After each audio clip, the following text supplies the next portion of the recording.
नजीर loan साहब आप loan साहब हाउस जाएगा भाई बिला सी तला।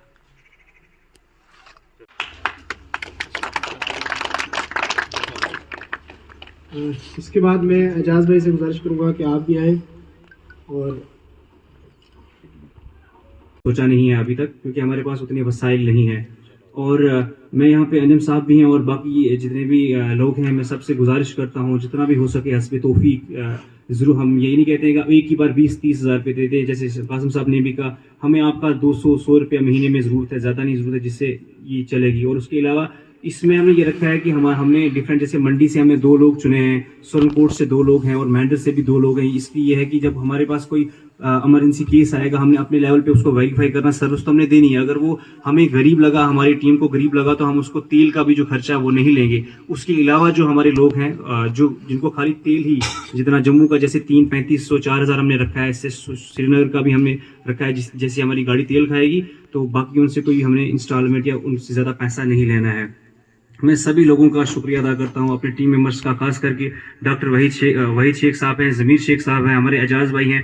इन लोगों की बहुत अनथक मेहनत है, क्योंकि हम जहां पर लॉकडाउन में जब हमारे पास हम स्पेशल गाड़ी नहीं कर पा रहे थे तो हम अपनी गाड़ियों में डाल के, ज़मीर शेख साहब उनसे टैंकी फुल करवाते थे, वहीद साहब वगैरह, हम अपनी गाड़ियों में लाद की सामान जो है डिफरेंट एरिया में, आप बलनोई, वो बला मामनकोट का एक एरिया है, सांगला पीछे बहुत हम जगह गए, सावजिया में जहाँ पे लोग नहीं जा पा रहे थे, हम गए वहाँ पे, लोगों को राशन दिया और लोगों ने काफ़ी दवाएं की।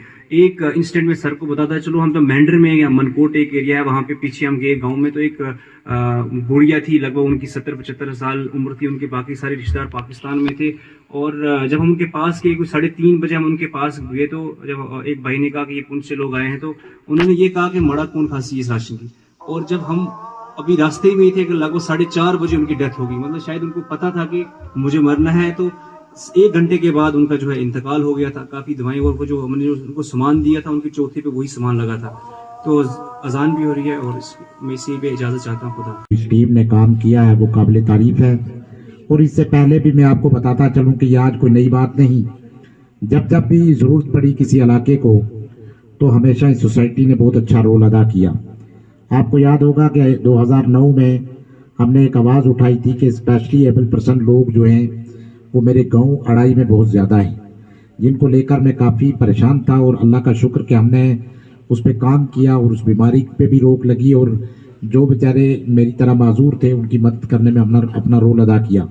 लेकिन मैं इस सोसाइटी को मुबारकबाद पेश करूँगा कि पिछले साल जब मुझे ज़मीर भाई ने और अब्बास साहब ने मुझसे रब्ता किया कि हम उनको कुछ देना चाहते हैं, तो मैंने इनसे एक फ़ोन पे गुफ्तगू की कि अगर आप उनको कुछ देना चाहेंगे, लेकिन ये बात ज़रूर कहें कि एक हाथ दे, दूसरे को पता ना चले, क्योंकि माजूर जो होता है वो बड़ा, जब उसको आप फोटो खिंचाओगे, उसको दोगे तो वो थोड़ा महसूस करेगा। तो इस तरह से मजाक बनाया गया था कई जगहों पर कुछ सोसाइटियों ने।